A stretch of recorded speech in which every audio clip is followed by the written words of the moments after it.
That's right. Yeah. So it's been a long-term trend, but it's accelerating in a big way right now. And so the intellectual environment, what is that? That is academia, right?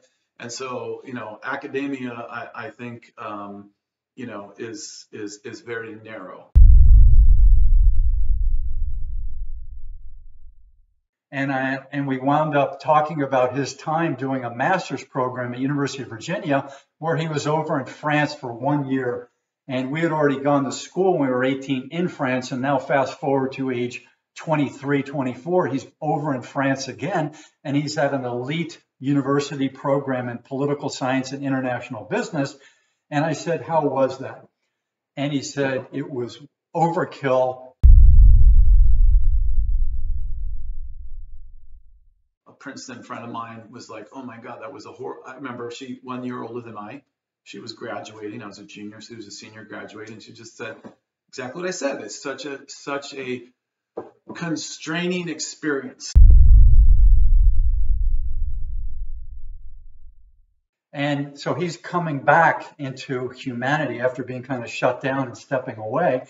And he says to me, the secret of life is to be silly. And he says, no, forget that. The secret of life is to be silly all of the time.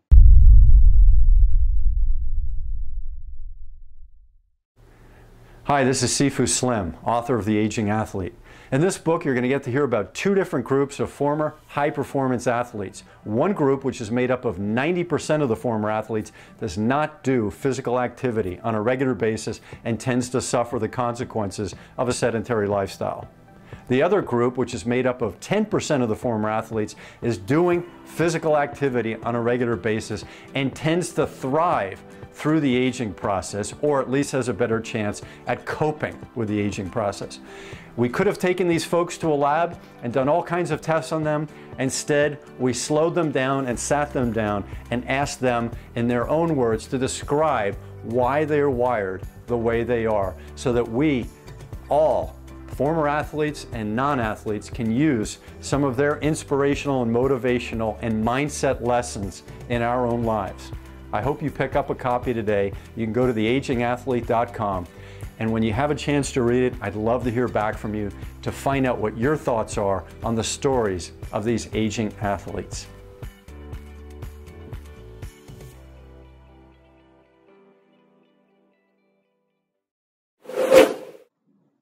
Hi there, I'm Sifu Slim, and I am stepping out of human performance in terms of mind, body, and spirit to go deep into intellectual today. And I've got a longtime contact, Jason Jewell, sitting to my right. Maybe you could share a quick bio of age 10 to age now. What are some of the key points of your bio that people should understand? Well, first of all, it's nice to be here with you again, Sifu. It's been a while. We've done this before, haven't we? Yeah. The Aging Athlete Project. Yep, yeah. Which, congratulations, you put out a few books. It's been a few years since we've connected.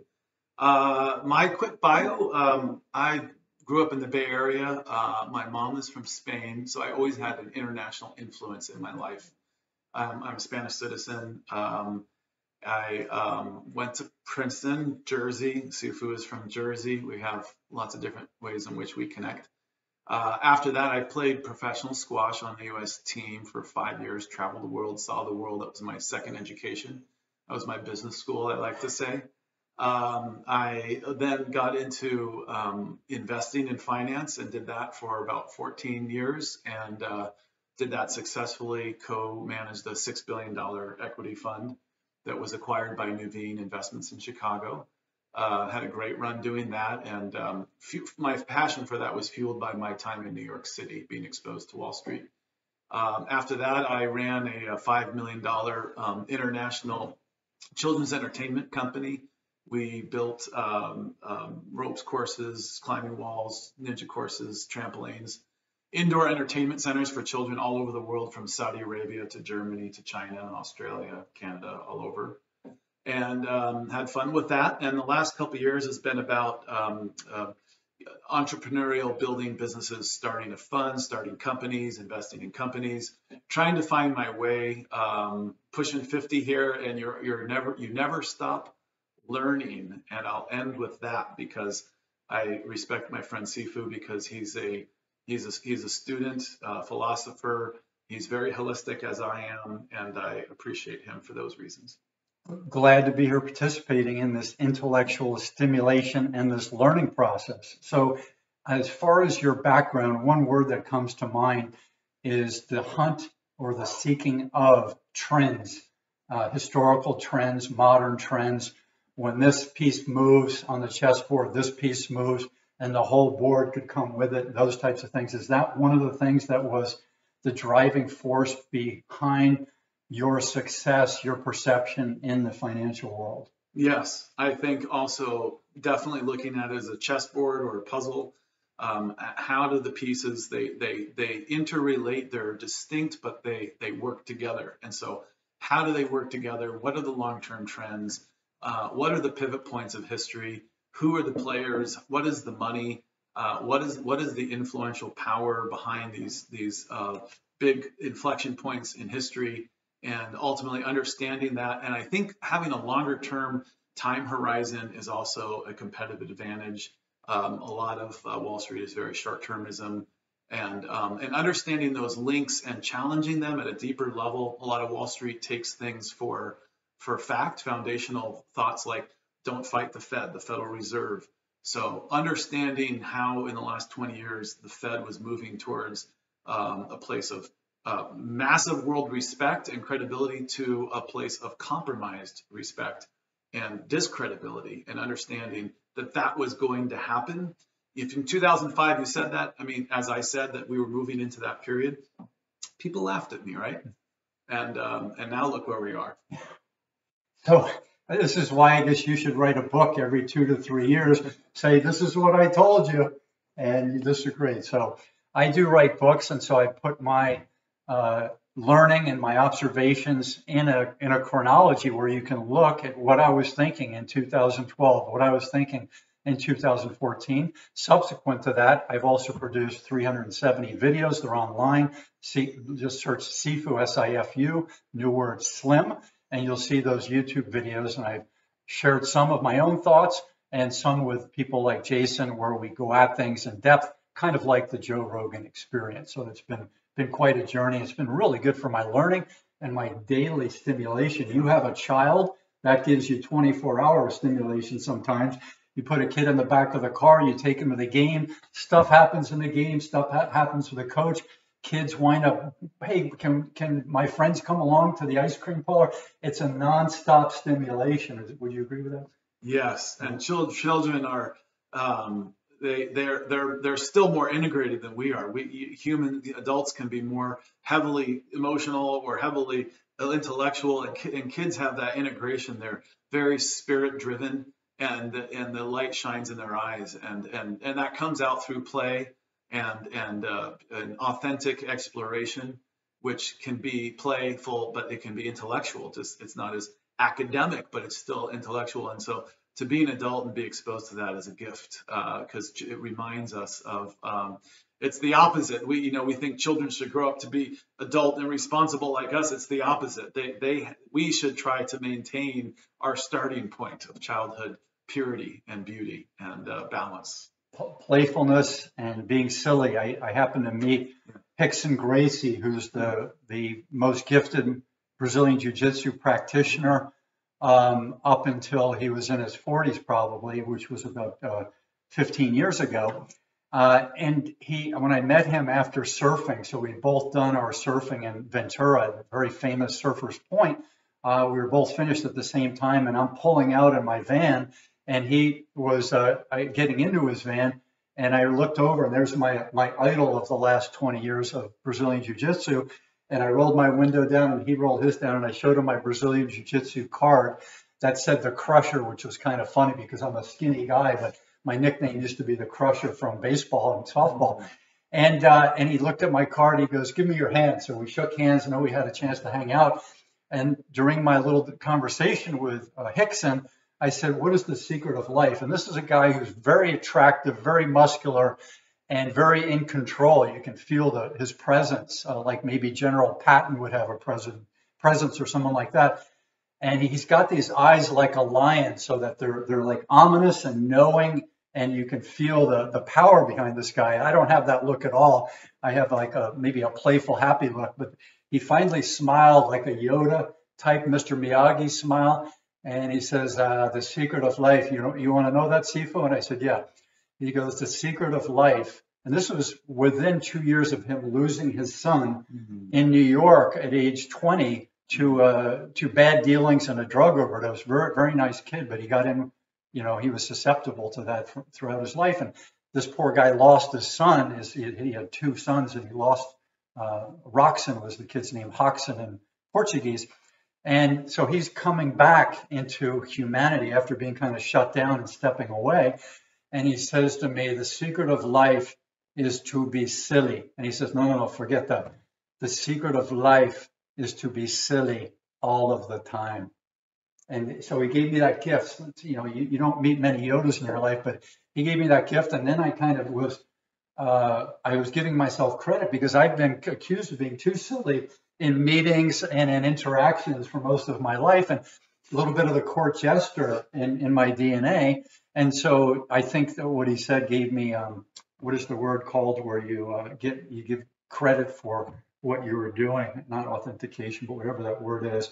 Validation. That was the word I was looking for. He validated my entire existence by saying be silly all the time. And if you have a problem with that, you can talk to Hickson Gracie and go at it with him. So I wanted to talk this idea with Jason about kids. So I worked with kids in coaching and in education. You've worked in coaching and education and in raising from age 0 and prenatal before they were born till now. And so I happened to run across a friend. We met within the last year, and I hadn't seen him 20 to 64, 42 years, something like that. We hadn't seen each other. And so here we were getting reconnected, and now we're both gray people, and we got together. And so it's like that ride on the bus where you kind of share your story in a very abbreviated way, and a lot of big stuff comes out. So we had that interaction, and we wound up talking about his time doing a master's program at University of Virginia, where he was over in France for 1 year. And we had already gone to school when we were 18 in France, and now fast forward to age 23, 24, he's over in France again, and he's at an elite university program in political science and international business. And I said, how was that? And he said, it was overkill to the 10th degree. And that was back in the 80s. Imagine what it could be now with computers and the amount of download that the teachers and the university throws at you. So rather than thinking of the Sorbonne in the Middle Ages and the Renaissance, rather than thinking of Christopher Hitchens at Cambridge back in the 1960s and 70s, and learning through these discussions with their colleagues in cafes and in parties and in small group gatherings where they have time to do like a movement. Let's say it's the socialist movement that Christopher Hitchens was in for a while. They can work on these things and go to school and share with the professor, but they can do all these things organically on their own. That's what I like about the old school learning, whereas the modern learning that my friend shared with me, it was overkill, and he never got to do those debates in the cafes. He always had 120 pages to read at night, to be responsible the next day, to write a report, to write the thesis. And it was almost like being in France didn't matter. He could have been in a room anywhere. Where was the French experience that he was looking for? Maybe you can share your thoughts having gone to Princeton, and maybe you saw some overkill at times of some of academia in your tenure. I wonder how, in what way it was overkill. I just think that the academia it's intriguing. Like the human being is mind, spirit, physicality, and emotional, right? Yeah, it's the 4 pieces of humanity. And a lot of the Western world is developed to lean on the intellectual side, right? So science is sort of the new religion, and people are more and more data driven, and I believe it's because we're very imbalanced Well, intellectually, but a lot of our emotions are underdeveloped, and even more so at an accelerating pace now with COVID and social distancing, and so you're not getting that emotional Facebook and Instagram balance. instead of being with people flesh together. Right. That's right. Yeah. So it's been a long-term trend, but it's accelerating in a big way right now. And so the intellectual environment, what is that? That is academia, right? And so, academia, I think, is very narrow. Okay. I think in its presentation, it puts forth certain ideas. So look at any power base. Okay. One here is academia. So they all those power bases work in certain ways, but academia is pushing certain messages, right? So the people that are in academia that are thinkers, they have a certain way of thinking and processing the debating, and then ultimately writing about, researching, and then recommending to a politician or a nonprofit or to whatever their output is, right? They're publishing research in journals. It all gets distributed. But the processing, the original ideas, you're talking about cafes, how do those ideas get discussed and debated? Germination. So, the germination. So I think academia is really, it's a funnel, right? The people that get attracted to the military order, the political order, the academic order, there's a funnel, a certain personality type, and then a certain way in which the information that you look at. For example, anthropology. Okay, one example. A Princeton friend of mine was like, "Oh my God, that was a horror." I remember she 1 year older than I. She was graduating. I was a junior. She was a senior graduating. And she just said exactly what I said. It's such a constraining experience to be able to debate some of the and that's what academia should be. You should challenge and debate based on opinion and research and context of things that you've read, interdisciplinary, bring it all in and have this juicy debate. And I think that's what you're driving at, these salon talks, these informal discussions of people coming from different walks of life to have this juicy discussion to synthesize ideas. Organic learning. So short answer is I don't think that happens. I think academia would say that it does. Princeton has this thing called the precept. I love the precept format. It tries to achieve what that salon format that you're talking about. And to some degree it does, but to a large degree, I think the output, the graduates, right, are not a reflection ultimately. They're a reflection of a filtering of information. It's not as broad and juicy, in my opinion, as it can be and as it should be. And I think is what you're hinting at. Yeah, John Dewey, great philosopher, the synthesis of many of his books was learn by doing. If you want to be a farmer, go find someone who knows how to make a sustainable farm and see if they're going to open up to you and allow you to, apprenticeship, the old apprenticeship, absolutely, and not be abusive with you, but take you under their wing and show you and let you bring your skills in and maybe enhance that whole joint effort. And the same thing with university. I remember one of my favorite professors when I was a senior. So this is 22 at the time, and I started to have really strong opinions about the world at that time. And so I remember him telling me he was the most published author at my university. One of the reasons he is he didn't have a family. So his objective after teaching us was to go do research in the archives. He was a specialist on Virginia history.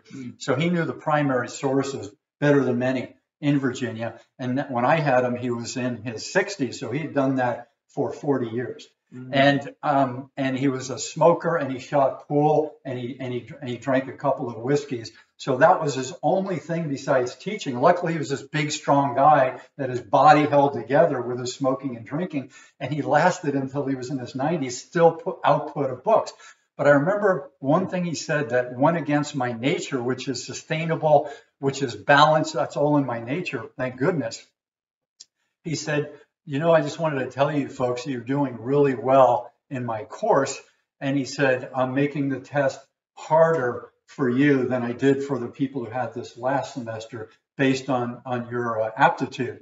And I raised my hand and I said, how many times have you done this in your 40 years of being an educator? He said, I do it every year. He said, so because people are having higher aptitude, he's piling on more responsibility of information. So that's one thing that I don't agree with, because if you look at the 60s and 70s, you see people hanging out on grassy areas at Berkeley, UCSB, whatever college you want. They're hanging out, they're playing frisbee, they're connecting on a social basis.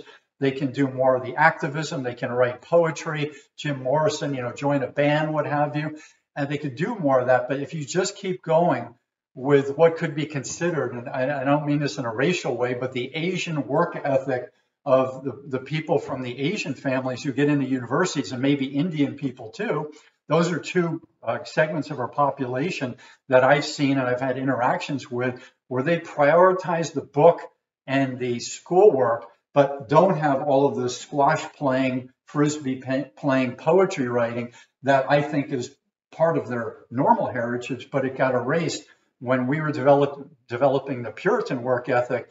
You could look at Harvard and Yale right now. It's high, the Asian population of America is very low, and it's very high if you go to the Ivy League and the top schools. So what's causing that? I think it's too much concentration on textbook learning. And I've met these people along my life, and I've asked them, are you going to come to this dance, the prom, whatever? No, I can't. My parents want me to do work.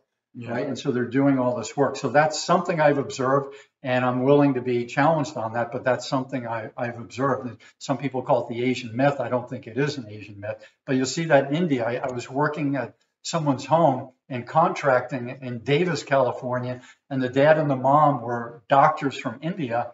And the kids, after school, instead of playing like you and I might have done, or going to a sport, or going to ballet or whatever, these kids were practicing violin 3 days a week and then piano the other 2 days a week. So their whole age 12 and age 8 was like programmed for them for what their parents considered normal, which I consider high performance training for kids that didn't really choose that. Their parents chose it for them. Maybe you could share your thoughts on that.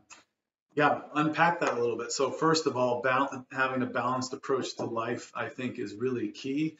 And one response to that on my side would be progressivism. Like a lot of the Western world, it's a political party, right? The progressives. So a lot of the foundational thinking is that humanity through the Industrial Revolution has been progressing. Okay. So I would challenge that. And it's not as easy to say you're right or wrong. It's not binary. To me, it's a cost benefit analysis, right? Like anything else, like taking a drug. What's the benefit? What's the cost? What the risk reward? So I think a lot of progress, okay, there's progress. I think there's a lot of benefit to systems and technologies that have been developed over the last couple hundred years, okay? So clearly there's benefit, but there's also a cost. That cost never gets spoken about. And in my opinion, that's what has to be really unpacked, deconstructed, analyzed, and discussed.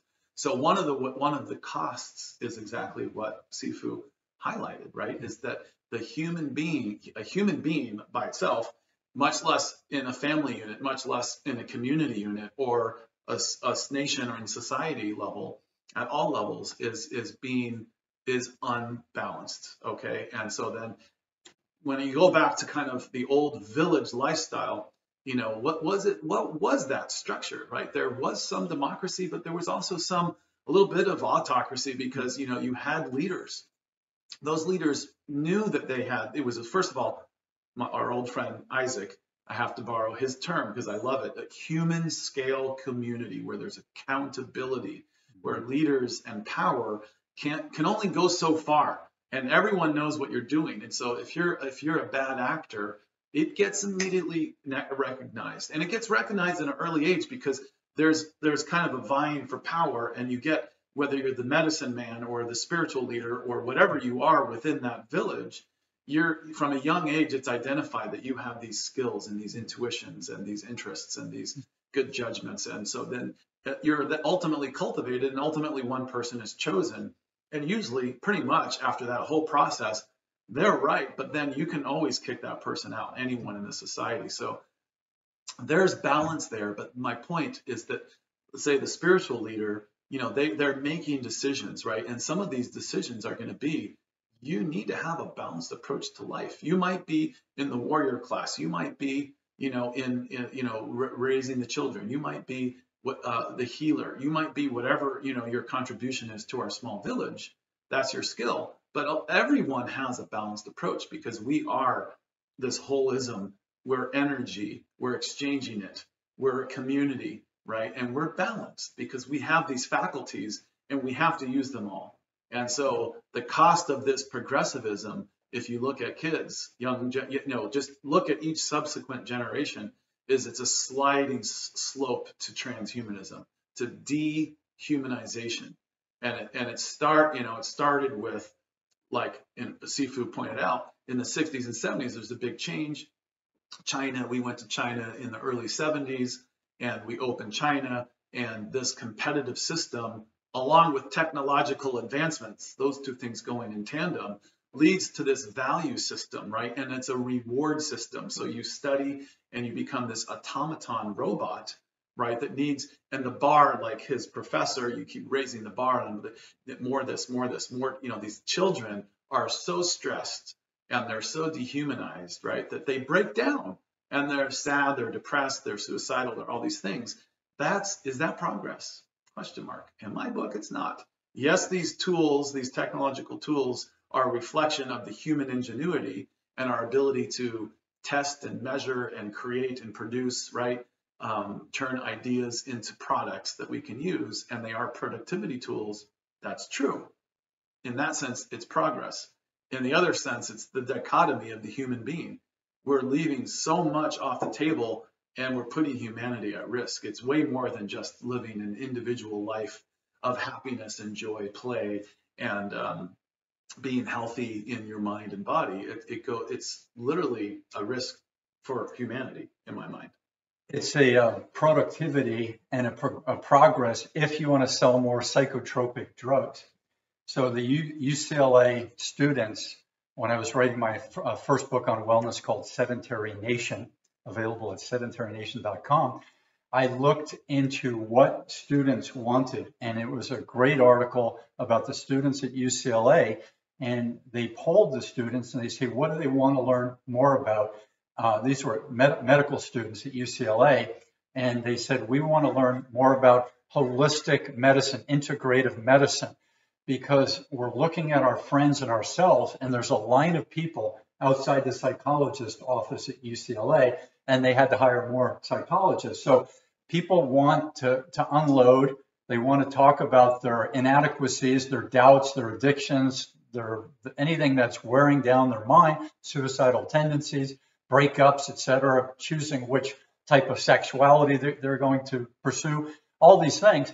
And so oftentimes there's a drug involved with stress, and that's been the big grower of the last 30 years in terms of medicine, is more psychotropic drugs. And so now we have, with Ritalin, became really popular in the 90s and early 2000s, young people age 6, age 8, age 10 on Ritalin, and now there's a whole litany of these things, and the school students know the names of these drugs. Oh yeah, my friend Fred is on that, Roscoe, he's on that, Susie's on this. And I asked high school kids in 2014 if there's a market for these types of drugs. Oh yeah, this one I can get for $5 a pill. This is in 2014. Kids had $5 to spend on one pill to get through their day that went from 7 in the morning till 3:15. Like a cup of coffee, right?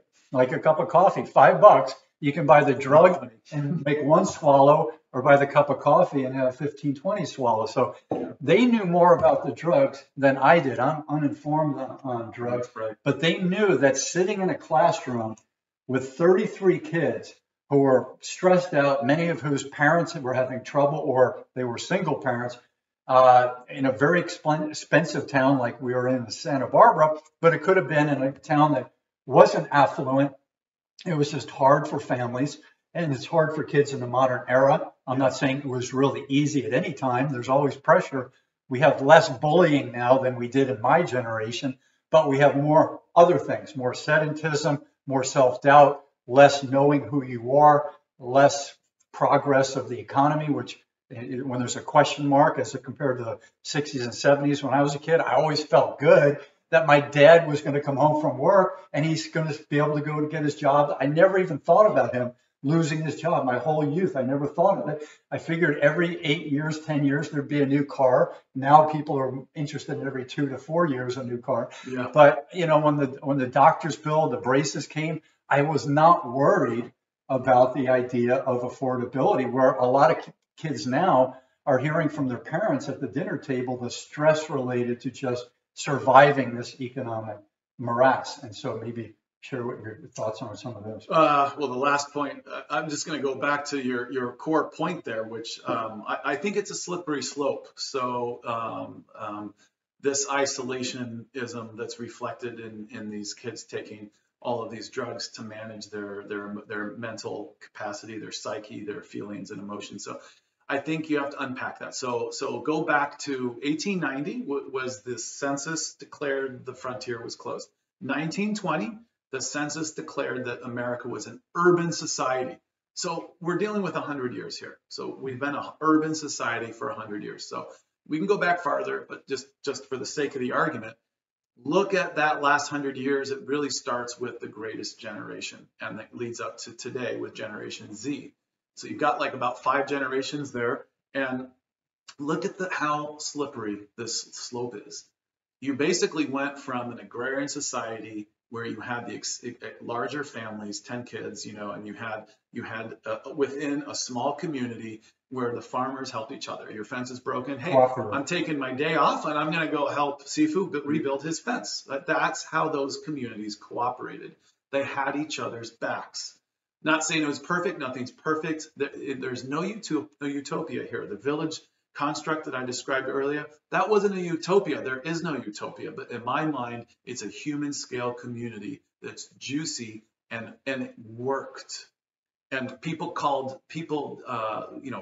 the system, academia, historians, the whole modern system will discredit it. They'll call it savages. They'll call it barbarism. They'll call it, this is the march of progress. That was, they'll use imagery, media to black and white. There's ways in which you can psychologically support one concept and psychologically diminish or discredit another. So that system worked. Okay, so we've come from that. Okay, where have we come to, right? So first of all, you take the greatest generation and you subject them to 2 world wars and the Great Depression. They come back from war in the 50s where the media really kicked off. Leave It to Beaver, and it was this utopian kind of, kind of a fake type of community where mom's at home and everything was quote unquote perfect. Nuclear family with 2 dogs. Now it's half a dog. Yeah. Yeah, it was so. What helped me here with the word? It was bizarre. It was weird. It was like perfect and happy. And there's a pot. They sold the giant refrigerators, and the TV commercials have the wife who's nicely made up, who's not a troublemaker. Right.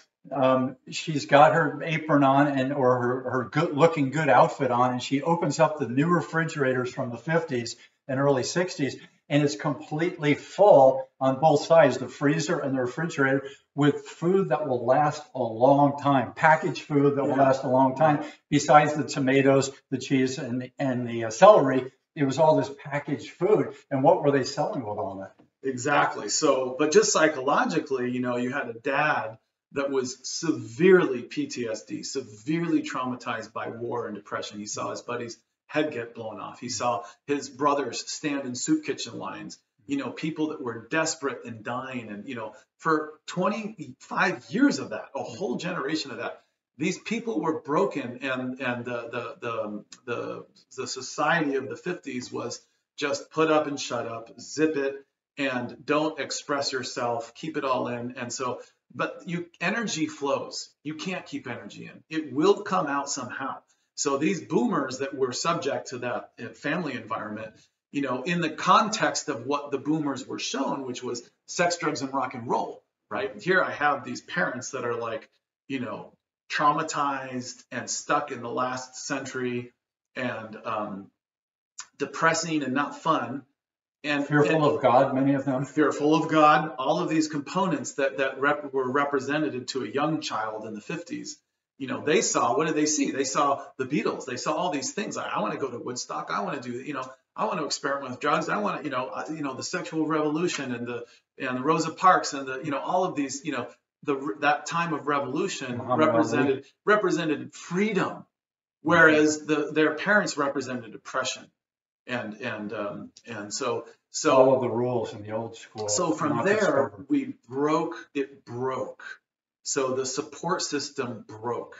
And so the boomers looked at the greatest generation as like, I don't have anything to do with that, you know. And so there wasn't respect, there wasn't support, right? There wasn't a mutual understanding.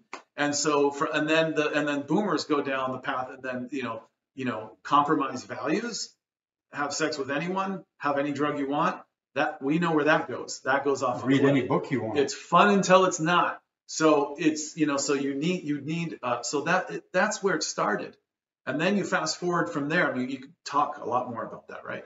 But, you know, fast forward from there, and then it becomes this period like Sifu started to explain in the 70s, where you had inflation. And so now you had this sexual revolution. Now women are in the workforce. And so now you need to have dual income, right? So now it's part of a woman saying, I'm proud, I have rights, I have value, I went to college, I'm going to work. I'm not going to be June Cleaver, I have value. So, but I also need to, right? Because the economic environment was created such that you needed to have two incomes. What does that mean to the child? The child's at home by themselves. Okay, and the you become a latchkey child, and you're left to your own. There's no structure, and there's no parental model. And so, what does that leave someone like me, a Generation Xer? So now it's being even more fragmented, right? And so then you go and now enter China and Japan and all of that, and the race towards academic inflationism. So you need to do more and more and more and more. And all of a sudden, now you don't feel like you have community. The values, what are they? You learn them from TV because your grandparents aren't around. You don't have your community. Your parents are at work. There's no support structure. The values are not clear. Okay, you're taking in all this TV. The power of the media is off the chart. You take all those values in. Those are compromised values. You put a nice shiny in it. You make it fun. You wrap it with technology. You seduce the children. They get sucked in. That's it. They're there. And then on top of that, then you need to perform, to compete.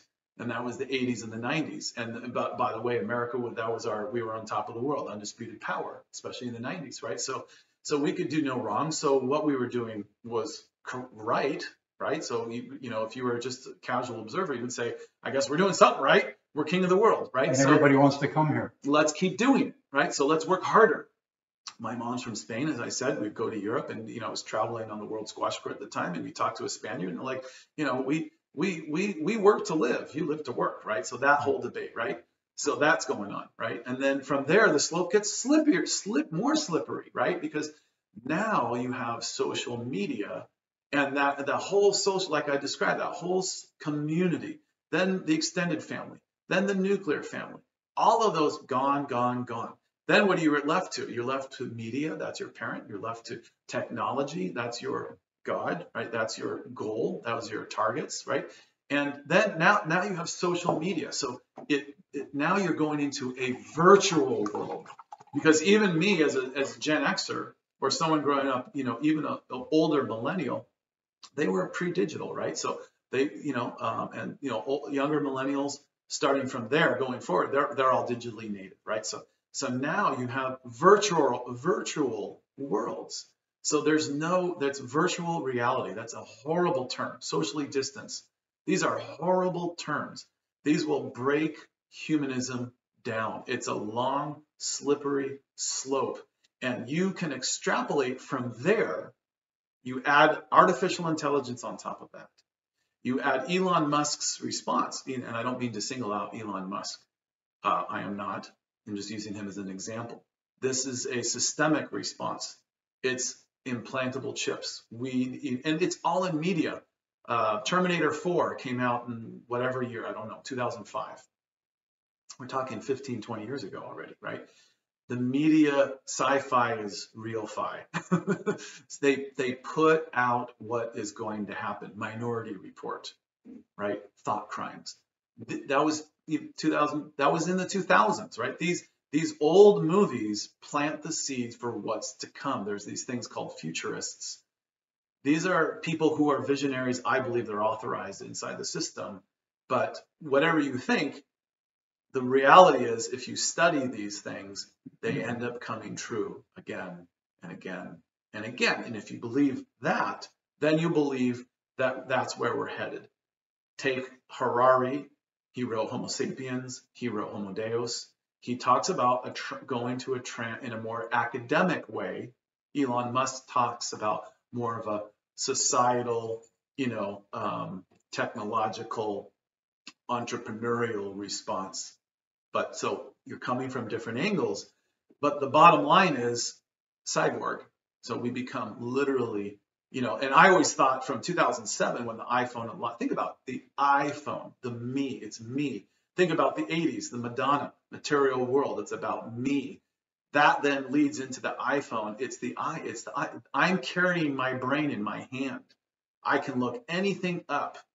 That is impactful. It is the first phase in a progression towards becoming a machine yourself. It's establishing the acceptance of, the habit of, right? The personal acceptance, societal acceptance, and not only acceptance, then it becomes a need. You can't do without it. You can't put it down. You can't think without it. You can't act without it. It's your life. It's your brain. It's your iPhone, right? So go from there, and now that slope that you talked, Sifu, about becomes even more slipperier. And the termination point is we're transhuman. We're not even human. So that balanced lifestyle that you're talking about, we're in the fight of our lives to try to maintain that. And one of my responses has been, and I'm done, and I'll turn this back over, is you look at the Toltec wisdom, like Ruiz, the Four Agreements, a very popular mainstream guy. He represents the Toltec wisdom. And in there, he talks about sometimes you've got to go underground. You don't stand up and fight social political activism. You can do that. Everyone's entitled to whatever they want to do, right? This is a broader and deeper discussion to be explored. My ultimate feeling is that I think it's a beautiful thing. I think social active people, they should express, they should fight, they should stand up, they should what they believe in. Absolutely. To what end? Okay. And what's the goal? Define it, be clear about it, and measure it, and ask yourself if you're achieving it over a period of what time. Ask yourself, hold yourself accountable to whatever you think you're fighting for. My personal belief is that we're on a journey. I have very little control over that. I kind of accept that. I think that's one of the morsels of wisdom, is that we don't have a lot of control. We think we do. The system works. The system that we live in today largely works because the system has trained people to think that the perception is that they have a lot of control. I would argue that we don't, that they don't. And so so therefore my conclusion is to observe, document, and potentially go underground and share this information with a select group of people, information which I haven't really talked about. It's voluminous, right? And outline that and protect it and live to fight another day. That's what the Toltecs did over thousands of years. There were periods where they shined and periods where they went underground, and they survived, and they're still here today. So, really good points. Just a couple of additional comments. The generation gap, which I was a part of, being born in the 60s. So I was a young kid during the hippie movement, and I was taught by society, not specifically by my parents, that the hippies were counterculture, which means bad, that they were druggies, which meant bad, that women could sleep with whomever they wanted to, which was bad, that there was disrespect of the government, which was bad. And I would flip that around and I would say all of those things were positive. And, the woman being able to not have to have a boyfriend or a husband to have intimacy, I thought is great. I thought, if you go back to to certain tribal people. There were tribes that functioned very well with that. Not knowing who the father of the child was, takes a village to raise a child. If all the men think that they could be the father, they're going to take really good care of that prodigy. So there's a lot of things to go into, and you can look those books up and read them. They're detailed.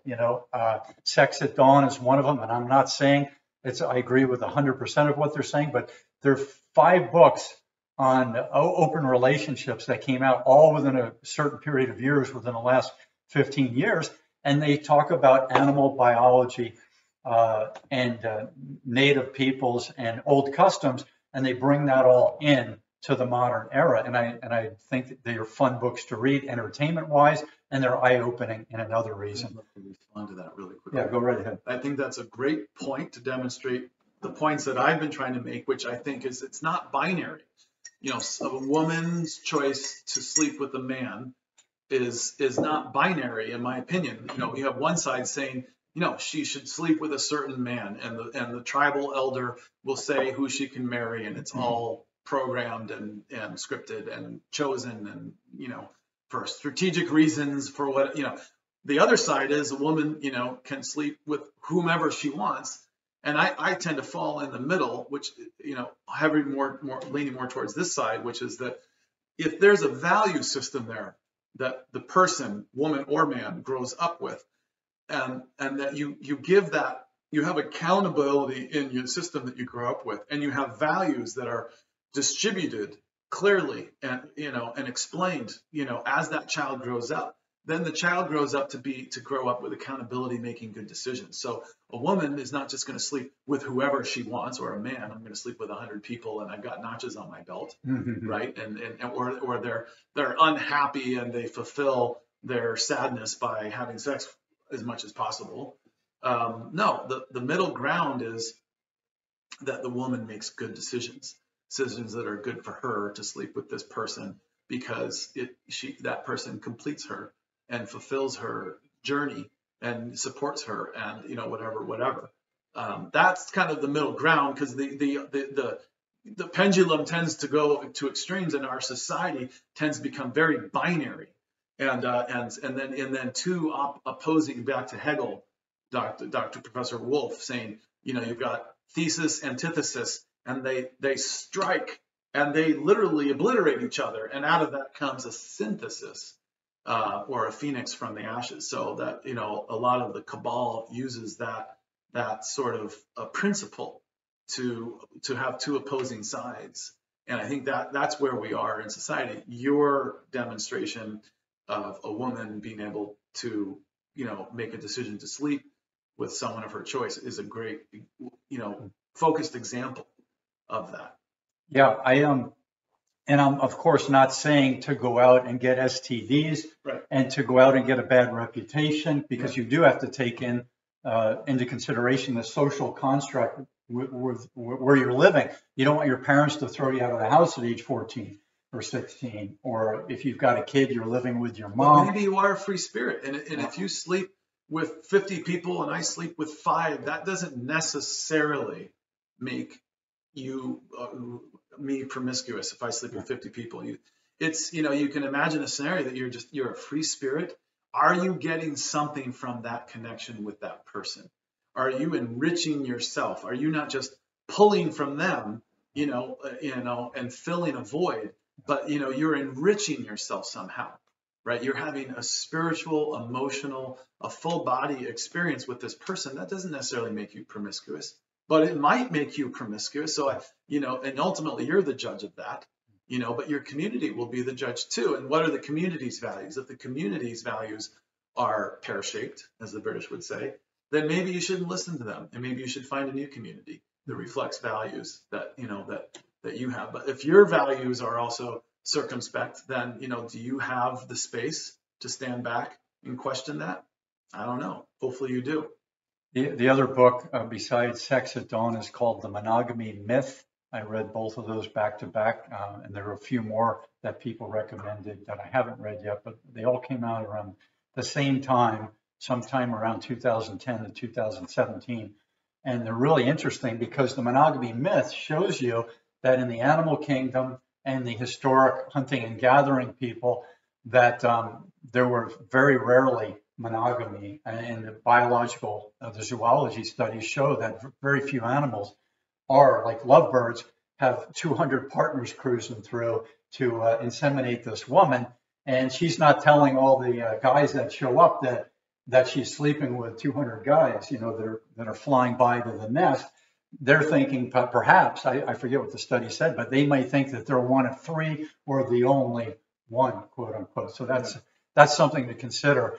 And again, this is intellectual stimulation. These are observations. These aren't hard and true things that we should take away from this thing. But those are some things that I wanted to share. The last thing is the generation gap. So where did this come from? And I haven't read this, but this is the conclusion I got from studying the idea of learning and going to college. Now, Jason talked about the greatest generation. What happened to the greatest generation, the World War II vets, when they came back, even if their parents hadn't gone to college, which would have been very rare in 1945 that their parents went to college. I would guess under 10% of their parents went to college. Probably.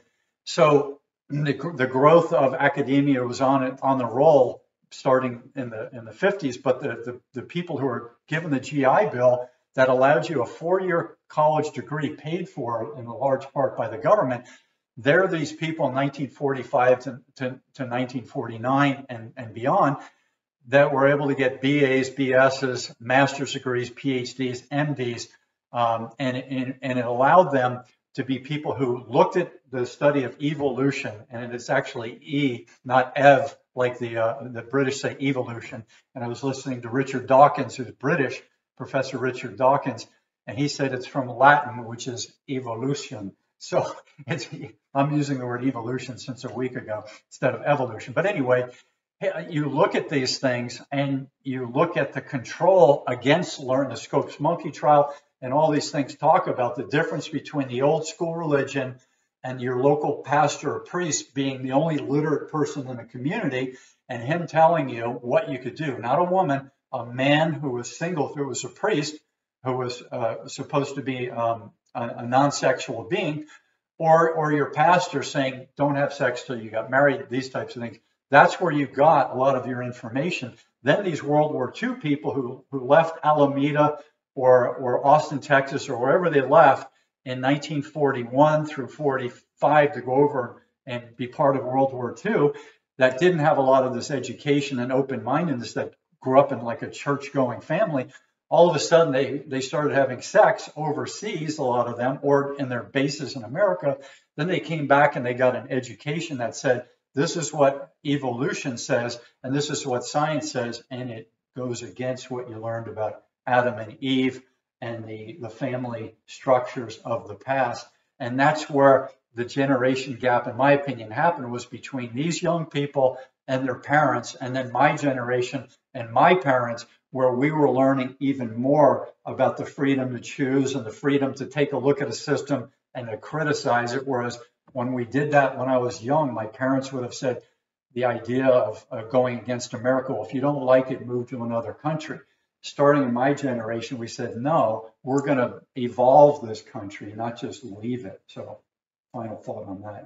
Well, I talked a lot about that generation and the when, the mechanism, the why.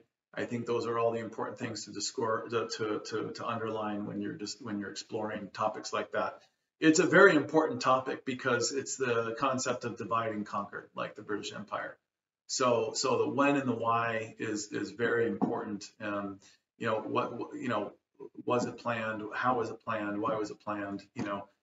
Is there something virtuous about a certain country? In my opinion, no. I mean, there are virtues, but do you believe, as Dr. Wolf does, the rise and fall of empires? Do you think that is a natural, organic thing? In my opinion, no, it's not. So you have to deconstruct all these things. So those are all separate conversations, but yeah. We're going to do one on Dr. Wolf in a future interview. So I want to thank Jason Jewell for participating today. Great. If you have a website, what would that be in the future if you create a website? My email is Holistic Investor. So I believe in holism. I don't necessarily believe in the, some of the parts, Industrial Revolution, Henry Ford specialization. I think that, again, so much has been lost in being holistic, and that's why I like Sifu, because I like his approach to a balanced life. I believe in that wholeheartedly, and I think that's, I would play on that. Don't have a website, but if I do, but it might be something along those lines. And Jason Jewell, if you do have a website, your name will be connected to that website. So we could find you that way. And I'm Sifu Slim at Sifu, S-I-F-U Slim.com. And if you have helpful, respectful, and silly comments, please leave them below the video. And we look forward to seeing you once again. And you can email me at holisticinvestor@gmail.com if you want to send a direct question. Otherwise, go through Sifu. There we are. Aloha, and we'll talk to you around the bend.